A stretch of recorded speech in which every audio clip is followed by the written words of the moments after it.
खोटारडे आहे हो, ते संस्कारच आमचे नाही आहे।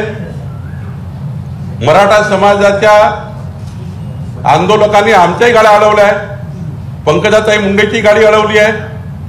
मराठा आंदोलनामध्ये अनेक आमच्या नेत्यांना घेराव केला आहे। शेवटी त्यांच्या संतप्त भूमिका त्यांनी मांडल्या, कालही मांडल्या असतील। खोटारडे आहे हो, ते संस्कारच आमचे नाही आहे।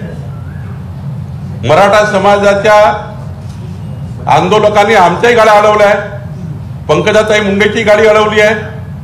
मराठा आंदोलनामध्ये अनेक आमच्या नेत्यांना घेराव केला आहे। शेवटी त्यांच्या संतप्त भूमिका त्यांनी मांडल्या, कालही मांडल्या असतील। त्यांनी सर्वपक्षीय मराठा समाजाने आंदोलन केलं आहे। काँग्रेसच्याही गाड्या अडवत आहे, भाजपच्याही गाड्या अडवत आहे। कोणत्याही उमेदवाराला ते म्हणतात आहे की बाबा आम्हाला न्याय मिळवून द्या, ते करतात आहे। त्यामुळं प्रणिती शिंदेवर मराठा समाजाच्या आंदोलकांनी काही जर मागणी केली असेल, त्याला तुम्ही घेराव कसा म्हणता? मराठा समाजाला तुम्ही कसं काय त्या ठिकाणी चुकीचं म्हणू शकता?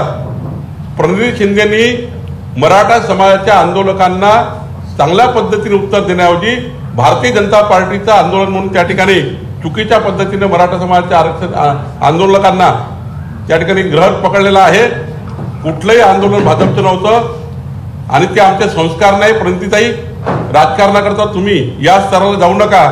भारतीय जनता पक्ष कधीही संस्कारमय पद्धतीने वागतो आहे आणि त्यामुळं आमच्या नावाचा वापर या पद्धतीने करू नका।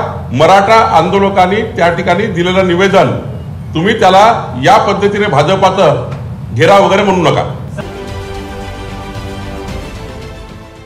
देश विदेशातील प्रत्येक घडामोडींचे लाईव्ह अपडेट मिळवण्यासाठी आता साम टीव्हीच्या सर्व सोशल मीडिया प्लॅटफॉर्मला लाईक, फॉलो आणि सबस्क्राईब करा।